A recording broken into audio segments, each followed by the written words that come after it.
Welcome to the Heron Heads podcast. My name is Julio, and I'm joined today by some friends and fellow Inter Miami fans, Dave and Chris. Jose will be joining us shortly. We were told that our intros are too long, so today we'll be covering Atlanta versus Inter Miami, recapping all the action. We'll be talking about Messi's injury, the news that came out yesterday that he will not be joining the Argentine national team for their matches against Uruguay and Brazil. And then we will be talking about some other club news, international call-ups of players that did go with their teams, and just generally preview like upcoming schedule and all that. But now that I let everyone know what we're going to be talking about, hopefully everyone's satisfied with that, and I can just do some housekeeping around here and let everyone know that we'd like to give a huge shout out to our chief Heron Heads, Chow and Mari V, and thank them so much for their continued generous support. And if you'd like to support us on Patreon for as little as $2 a month, you will find a link to the description, a link in the description wherever you are listening, as well as links to our merch store, Discord server, and I think that's all that's in there. But check it out and see what you find. For those of you watching live on YouTube, please leave a like and subscribe if you are enjoying the show. And now that I'm done with that intro, we can talk about Atlanta versus Inter Miami. And we apologize for not doing it right after the game, but we were at our watch party with Beat Culture Brewery, which was an awesome time. We had a good sized crowd out there, and thank you to everyone who did come out. But how's everyone doing? Good. Excited to be able to just recap this match a little bit that we missed out on, apparently, all the fun. And yeah, we do got some interesting news today, so that'll be good. But hey, we're feeling good. We're still undefeated. Another win against a huge matchup, Atlanta. They're definitely not the favorite to win it all, but they're one of the favorites to make a run in the playoffs. And you know, we've the last two MLS matches we've beaten some heavy hitters, that's for sure. So just got to keep on going. We have some rest coming up that we'll talk about now. And yeah, it's perfectly timed rest, to be honest. So it feels good to be able to finally like put that boogeyman to bed. We know how much we struggled against Guzan and in the MLS Cup. So being able to see him frustrated and putting that ball in net was just fantastic. And to be able to do that with you guys around and a lot of the listeners, that was really fun to watch. And we do apologize for not hopping on, but it was kind of impossible for us to get on, and then life happened. So we're here today, and hopefully that makes up for it. But no, I mean, that's it. That was best case scenario. We were able to put them to bed, and now we have an earned break, and we can have some rest for some of these guys who've kind of done a lot of run. Did you know that I'm starting off early? Miami is one of only two teams that are actually taking a break this week. It's us, and I believe it's the Revolution, if I'm not mistaken. People must be so mad. Super upset, let me tell you. Well, we had more matches than anybody else this week. Like it feels like it the last couple of weeks. Oh, for sure. But I mean, when we come back, just right as many. Yeah. Into the thick of it. Last season, people were upset that we had one extra match, so we were on top of everybody for so long. This year, they're upset that we have one less match. Like, you're just never gonna please everybody. Never. The script writers are in favor of Miami, even though Miami has the most red cards in the league, but also they get all the calls, and it's just nonstop. It's nonstop. What are you gonna do? It's what happens when you're the best in the league. We're atop the standings in the East. I believe we're second overall. Yep. It's right where we want to be. And Mascherano continues his unbeaten run as a manager, which is incredible. Insane. So impressive. I wouldn't have expected it, to be honest. If you would have told me that this would have happened in the beginning, I would have said, nah, you're full of it. It's not going to happen. Does seeing what Mascherano's doing with this club this season frustrate you even more about what happened last season? Like we won the supporter shield. We broke the record. Yet we were so frustrated day in and day out with the things that Tata was doing. Like, how much better could it have been if we just had not even Mascherano, if Tata just made normal decisions?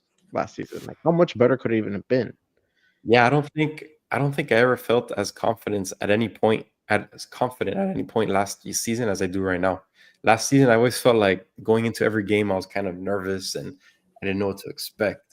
But this season, I feel confident going I into. feel like they felt like that with the lineups, but come on, like if you look back at all of our like predictions, where every game was 4-2, I mean, 4. I We have mean, Messi. yeah, yeah. We're How's it gonna that be? we're that nervous. Here's what I'll say. I've sort of put to bed like last season because I think Eats at me. it bothers me, but I also think Mascherano has way more tools at his disposal. This team is so much better from top to bottom. I mean, going straight into the Atlanta match, like I loved the lineup. I thought it was great, and we rotated a number of players. We had Lujan come in for Ian Frey at right back. We had Bright enter the starting lineup, which I don't think he had been. I think we'd been going with Redondo. Yeah. And even with just like those little changes, like Tata didn't have as good backups for those positions necessarily. And man, like every time he puts out a lineup, Mascherano, it's a great lineup. Agreed. And he definitely is much better in game managing, and it's not just the tactics themselves, but also he passes the eye test where you see him on the sidelines like chatting and pointing, and it seems like he's managing in the game. He has the pulse of the players, and that's something that I think it comes from him being a player not too long ago, that he really has a good feel for his guys that he's played with, as well as the young guys, having that experience with the young people, the young players in Argentina. So he can connect both generations of players that we seem to have on this squad. So it's a good fit, and that's so important. A lot of times coaching kind of, it's seen as just an auxiliary thing, and not really that important to the product on the field, but we're seeing it right now. Granted, and I do always have to use the caveat, this roster is much better than last year's club, but we're still seeing where there's no head scratching decisions either. Like every, like Chris was saying, every lineup that we encountered last season, it's like, oh, okay, oh, this is weird. Busquets at center back, and yeah, it was a lot of weirdness, and Robert Taylor at right back. Like, there was a lot of strange things going on, and maybe head games that didn't need to be had when you have such quality on your team. So yeah, I mean, Mascherano is smacking it. He's hitting a home run right now. Yeah, welcome, Jose. We're happy to Hey, have you. buddy. Better late than never, just like this show and recapping the Atlanta match. But yeah, I mean, even the defense, we allowed a goal, and there was another goal that was ruled offside, but the defense is so much better. Like Wild Nomad said here, the defense and attack both improved from last year, and I must agree. I mean, the attack just having other options outside of Suarez and Messi that are a real threat to score every single match. Like Allende, very possible to have some great chances, which he did have a very good chance that he touched a little wide at some point in the game. Segovia, who again probably didn't have his best match of the season, but still very dangerous, and when combined with Bright, applies a lot of pressure in the midfield. And when you look at the goal that Messi scored, if you go back and watch, like Atlanta's trying to play out of the back, the midfield collapses on the defense as they're trying to play out, and it causes, to some respect, the turnover that Messi gets. Obviously, what he does from that point is something that very few players can do, but it's there's pressure from all angles, and there's not a real weak point. I thought Rios Novo was fine, but he clearly is the backup keeper. He has zero presence in the box, but this team, top to bottom, is, I think, markedly better than last year. You And know, I you think know he's not as good as Ustadi when they pass it back to him just in the run of play, and you kind of hold your breath a little bit. And I had forgotten what that was like, with Ustadi getting the starts this season, and I remember, oh yeah, that's how I felt all of last year with Drake. Because every time the ball found its way back to his feet, you're kind of like, oh God, please, no, no big turnover, no big mistake. Like, you never knew what was going to happen, and it felt like that again this last match. That was like the one part that was the scariest part of the match, was just anytime the ball was in our defensive third. And just to tie a bow on the Mascherano talk, I think, and to some extent the attack and defense, I think we have a purpose on both sides of the ball right now. Last season, it felt kind of like the defense was all over the place. People didn't know what they were doing at times. The attack, it was just kind of sit in the back, pass it to Messi. Messi runs up, does something, and then that's it. Now we see a real attack forming from the mid, actually from the back line and up. Even the back line gets into the passing, and like we've been talking about, Ustadi gets into the passing, makes the right decision. So we see this as a whole, and we see an actual identity on both sides of the ball. That's something we just didn't see it last season and the previous with Tata. Yeah. Well, then I don't know. Do you guys want to get into man of the match? Jeez, relax. I don't add to all of that. It's like, we haven't even spoken about the game. Welcome to the podcast. Jose gets here 10 minutes late and is like, "Hey guys, welcome to the Heron Heads." Yeah, I don't know. Sure, Jose. Let's do what you want to do. Yeah, thanks. Man of the match. We got obviously Messi. It wasn't even close, so it's not really worth questioning that one. But I also saw Alba have a nice game. What do you guys think about that? Yeah, I think everyone at different times in the game looked very dangerous. Alba caught a volley very cleanly on the left side of the box, and again, just doing what he does best, getting up and down the pitch, making those incisive passes, grabbing someone by the neck and getting fined on it a couple days later. A very Alba match. Right. Yeah, I mean it's an obvious Messi man of the match. Alba had a good game. Allende did his thing that we've been seeing him do. Like Julio said, he had a dangerous chance at some point. But overall, it was a pretty good team win. And Fafa Picault, man, we've been wanting to see him out there after that injury, and we finally did. And he was there for what? I don't know, 10 minutes or something like that. It was very minimal. And he made an impact. And it's funny, when he was signed, we did a podcast, and I had looked at his highlights for all of his goals last season. And I don't know if you guys remember, I said a majority of them were headers. Guess what, man? That header or not today, but on Sunday was awesome. It was perfect. A little trickler, made Gusan look just the right amount of stupid and delightful. It was great. Just out of his reach, and then having him like second guess himself, and pull his hand back. Oh my god! It's just, if you're gonna score a non-banger, that's the way to do it to Guzan. Just make him look like a fool. Oh, I loved it. And he made some really good saves too. Bald head versus bald head, that's right. Ours came out on top. Our bald guy won. That Guzan made some crazy saves in this match as well, man. The volley that Messi got, that he dove over to the left, that one was a great save. Messi had another shot from the left side that he kick saved. He almost stole a point for Atlanta again, which would have been so frustrating. He had 6 saves, which is incredible. I mean, I don't know. Stand him. He's so good for them, but every time they show him on camera, I'm like, he's so good for them against Miami. Us. Yes, exactly. Against us, he's good. He's very middle of the pack. Very, very average game. If you look at his stats, it wasn't that impressive. I'm curious, Jose, on your man of the match. I'm very curious who was the least of the match, as you call it. Right. The least of the match brought to you by Noah Allen this game. Unfortunately, 6.7.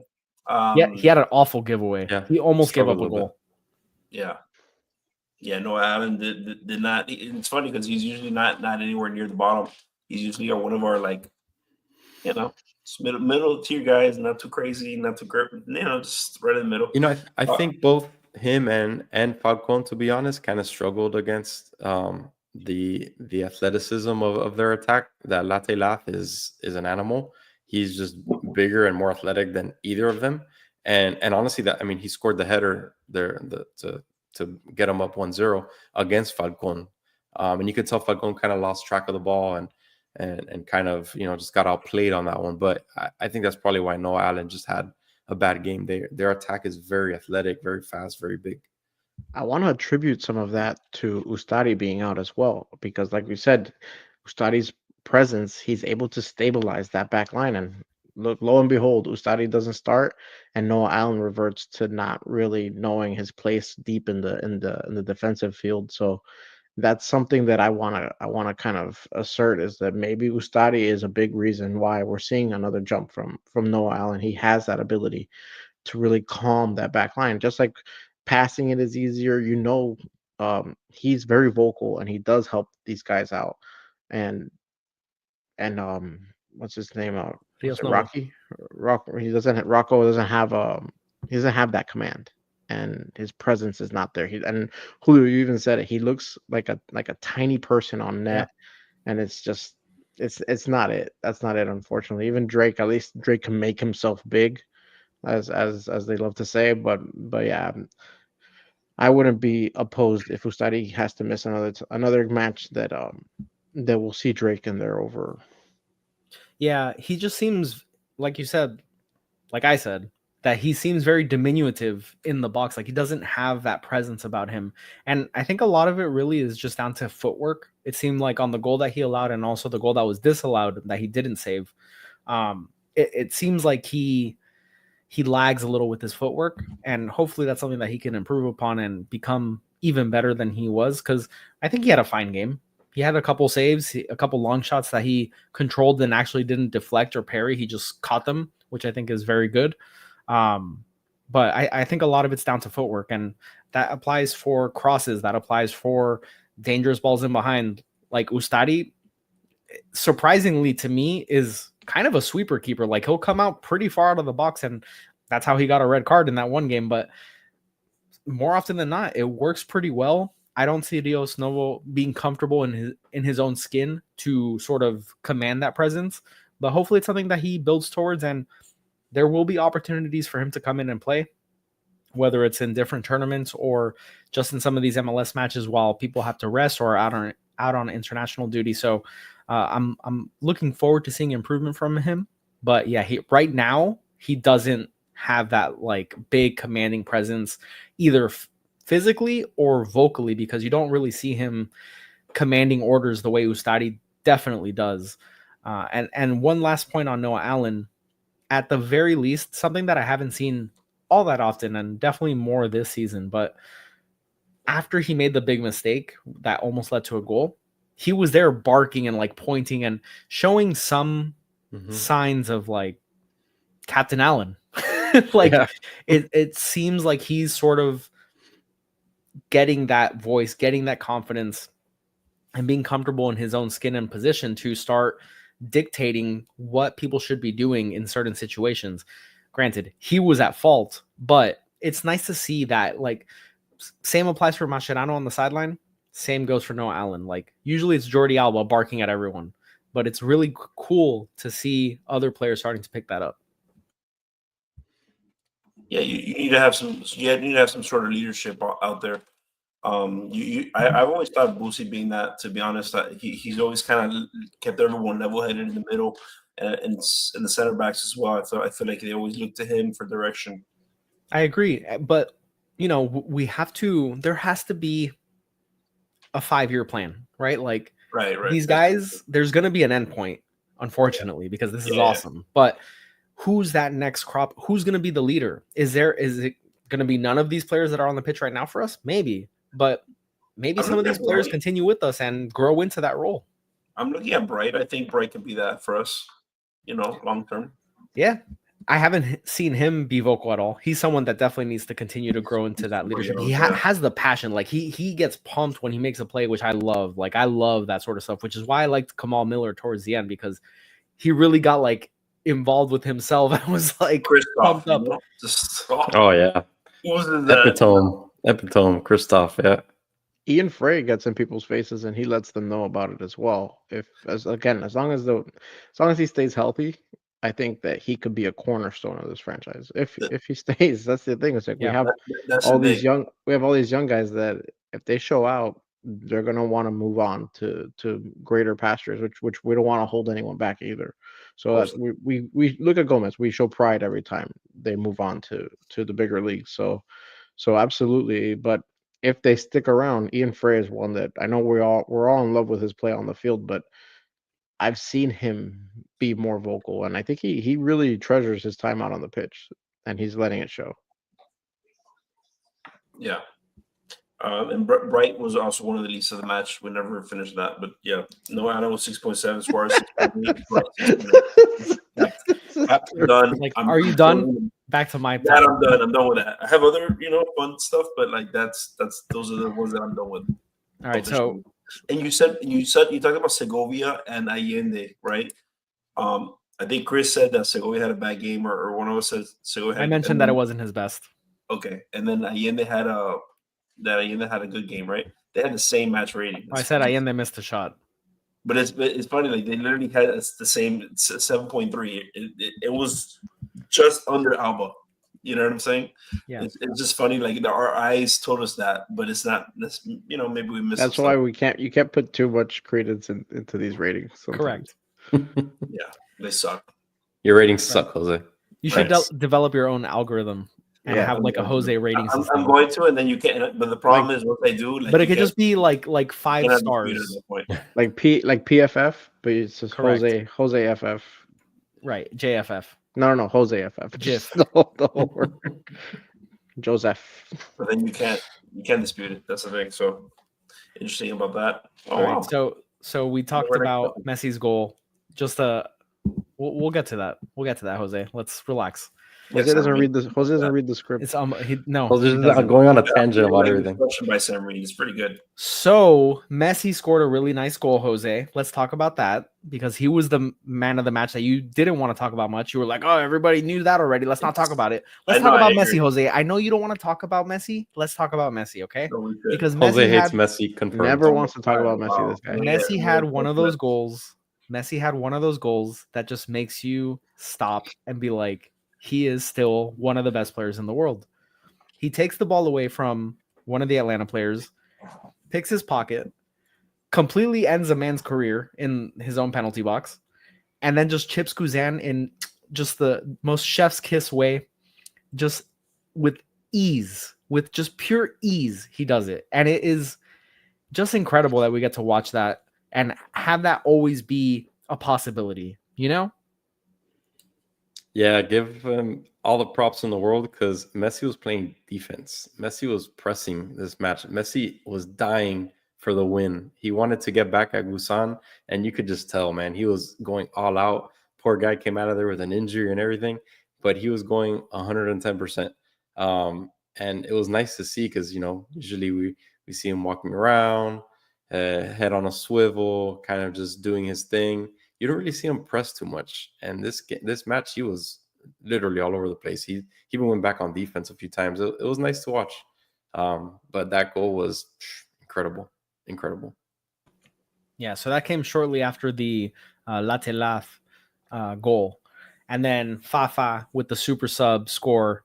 And we had kind of joked about it at the watch party. We were like, Fafa, like, man, wouldn't it be so cool if he got the game winner? And sure enough, between drinks and talking to people, we look up and Fafa's there banging in a fadeaway header to win the game. It was the corner, the set piece right before. I'm like, Fafa's gonna score a header right here, and like, but he's taking the corner. I'm like, he's gonna find a way. And Chris was like, he's gonna do a header. You know what gave me like a little extra, like a little peeve of mine that sort of came up. So every replay that showed the goal, it like started when the ball was already in midair. And in my mind, I'm like, man, I don't remember how that play even started. It started off of a short corner, which I always hate, but it worked, and it's worked a couple of times this season. This season, Mascherano has figured it out. He's perfect. Look at this. The tactician of Tata couldn't figure out the short corner, and Mascherano, who's not known for being a tactician, has gotten us to be very productive. I think the first goal of the season came off of a short corner, if I'm not mistaken. Tata takers. But this match, they were taking short corners towards the end because Messi was hurt already. Messi got hurt earlier. It was like on a weird. It was actually the one that I think it was the kick save. Left. Yeah, from the left that he shot, like literally Guzan was right in front of him. And that's where he kind of like tripped up, and you see him kind of get up and touch his thigh. Yeah, and then after that they started taking short corners after that, and it worked out for this one. And it came out, Inter Miami for once in their life released an actual statement on Messi's injury. Did they not? They sure did. He had an MRI as of yesterday. Last night they released it. MRI confirmed a small or a minor sprain on his adductor muscle. Right. So they're, day to day. That they didn't give a lot of information on, but he is day to day. We have 2 weeks rest into our next match against Philadelphia. Gives him some good amount of time to rest. Is Philadelphia as important for us looking at the CONCACAF matchup against LAFC? Probably not. So I would assume they give him a little more extra time, in my opinion. We're number one right now on the table. Philadelphia is right under us, but at the end of the day, we've taken care of business so far, and the eye on the prize right now is CONCACAF, and that's what he should be ready for. Where is that abductor muscle, Chris? It's Dr. like Chris? it's like not the groin per se, but inner thigh. So I don't know what side it's on though. I'm not sure what side he. I think it was the left. Actually, join our Discord, and Chris will show on his body where the abductor is. Heron Heads after dark. Oh. Speaking of most of the match, Miami's XG was 1.77. Atlanta's was 1.29. Jesus Christ. Thanks, Jose. Thanks, Jose. You didn't do the pen click. Duels won 60-40 by Miami. What else? Stats that we never even needed. Red card, perfect, great. So for the first time, there was no red card. There was no red card. That's a huge win. Plus. Red card 0-0. Yeah, there you go. So because of the injury, Messi will be. He was not listed for the international matches against Uruguay and Brazil for the Argentine national team. But we did have a few other call-ups for international break. We had Telasco Segovia, Noah Allen for Greece, Benja and Santi Morales for their respective U21 and U18 teams. Yeah, correct. So that's super cool. Like seeing Benja and Santi get the opportunity to go to the U.S. men's national team at any level, I think is great. Santi, I think, has pretty much deserved, based on even the short sample size of his MLS playing time, he's looked very good. Yeah. So I'm excited for him, for the opportunity, and hopefully he continues to grow and maybe integrates himself more into this Inter Miami squad sheet. Mascherano likes him, so I wouldn't be surprised, especially as we get deeper into the season, we see a lot more of him because he definitely likes him. He's played him quite a lot. I like minor minutes, but he's played him a lot. He likes him and Noah Allen. So yeah, about that. Yeah, Captain Noah Allen. So, Captain Noah Allen and Benja, someone posted it here. Jose, I'm going to remove controls from you. I didn't even put that. Doesn't matter. So, Benja actually came out that a rumor came out or surfaced that Benja was gaining some interest from Tottenham in the Premier League. And that's interesting because his run of form this season hasn't been that great, and it hasn't been that great going into pretty far into last season. I would never say no to a move like this for any of our players, but what do you guys think of this? I mean, I would love it. I would love it. Just, for no other reason, I don't want to say anything.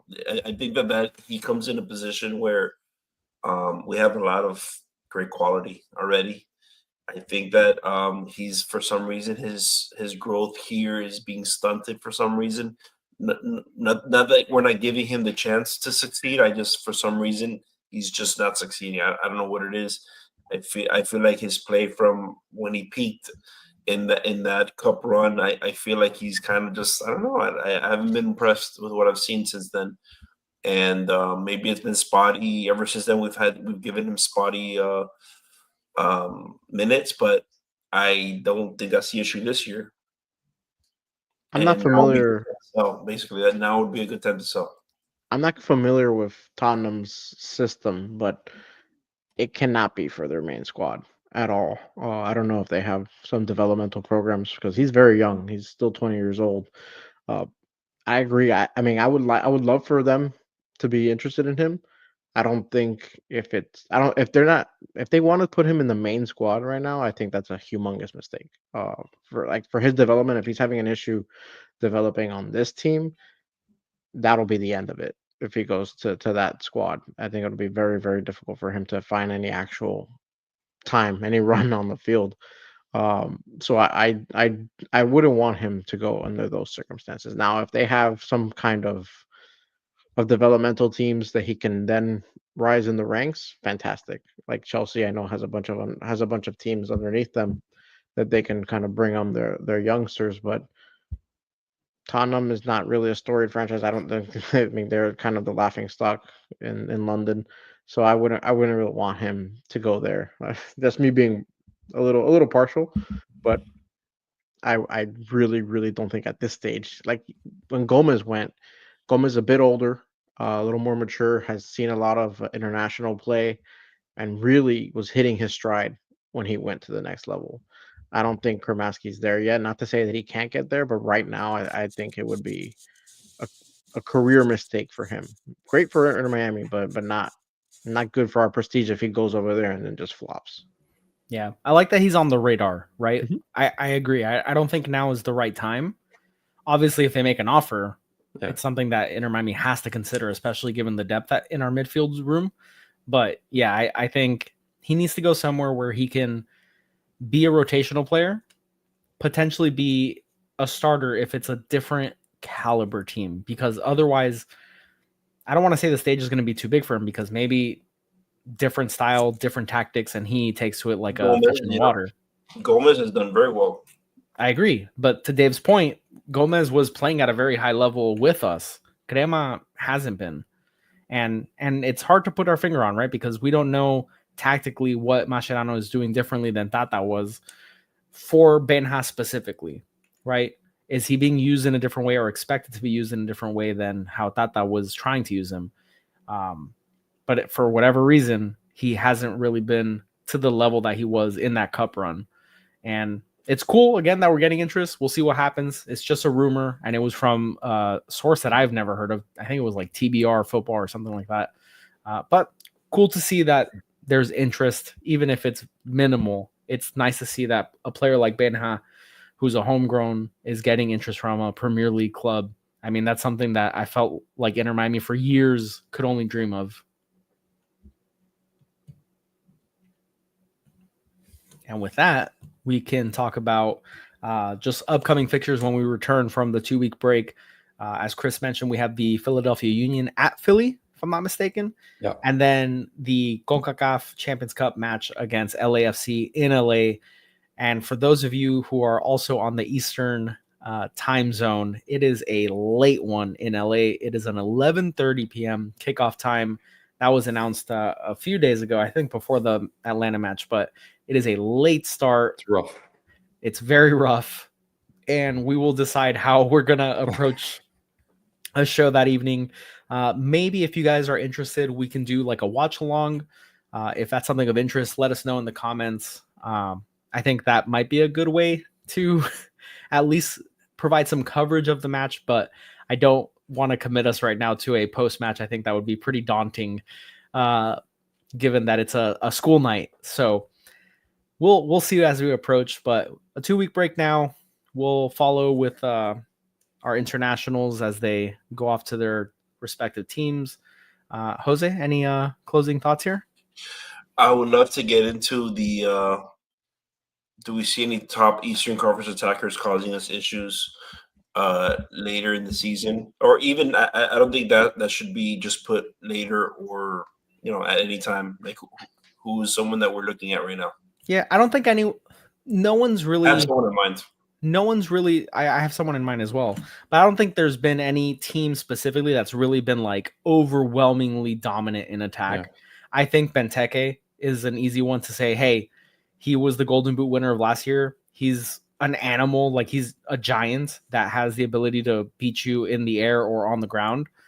So he jumps out at me as someone that we really need to just watch out for when we play them. But I'm also way more confident in our defense and our goaltending right now that I think we'll be okay against anyone. Like, I think we're much more solid defensively overall. I'm looking at it in a different way, right? Like you're looking at it like a dominant scorer kind of guy, right? But I think that we fare well against those types of players. You know what I'm saying? Whereas I'm more interested in a Diego Rossi. He's not really an attacker, but he plays kind of like a cam, like center field kind of a player. And I think he's a fun player to watch. He's had some early success already in the season. I think he's had like 2 goals already, and he's helping Columbus make some noise. I mean, they're right behind us. They're right on our tail, and I think that's a guy that I'm super interested in. I think he's developing well with that team. We'll see him soon. Yeah, we're gonna see it. I think we played, honestly, the guys that I was most scared of. It was Zaha, it was Aguiman, and Latte Lath, and who's the other attacker this weekend? Forgot his name now. And Atlanta. Those were the 4 guys to me that were most, intimidating. And then someone who has similar builds, similar characteristics is someone that Julio already mentioned in Benteke. Those are the kind of guys I think that our backline is going to struggle in, and we kind of saw it this weekend. They made it out alive, but we saw a little sneak peek of that. This is more for CONCACAF Cup, but did LAFC, did Olivier Giroud join them? Yeah, he's been with them. I'm excited to see that. Ex-Chelsea player. Want to see? I don't know. It's a cool feeling seeing guys that I've been following in other leagues now play against our club here in Miami. So that's one matchup that I'm interested in seeing. I know it's not an Eastern Conference match, but still fun to watch, and that's one that I have earmarked, and I'm glad we get to see it twice in a row. Hopefully, I'll be happy seeing the results twice in a row. Yeah, I mean, if we're gonna go Western Conference, I was gonna say Boanga is another super huge threat. We got Lucho Costa. Ain't still if he gets healthy. Yeah, he's still out. Lucho Costa with Dallas now in the West is another big matchup that we play in a few weeks too. So, which Columbus beat LAFC, by the way, recently the other day. Yeah, and LAFC whooped them in CONCACAF as well. So they kind of threw punches back and forth. So we'll see. We'll see. We'll see. We'll see. Tune in next time. We'll see. We'll see. Yeah, but Chris, any closing statements here? No more closing statements. Jose took care of that one. Perfect. Well, thank you to everyone who joined us for this late recap of the Atlanta match. Hopefully we were able to clue you guys in on some news that has been released since then. And we'll see if we do maybe I guess the next episode will be a preview for the Philadelphia match, and that'll be next week. So tune in for that. If you guys enjoy the show and don't always have YouTube available, make sure you check us out on Spotify or Apple Podcasts, wherever you guys get your audio shows on. And if you're still hanging out and haven't already, hit the like and subscribe buttons. And we'll see you next time on the Heron Heads podcast, your first stop for all things Inter Miami. Bye.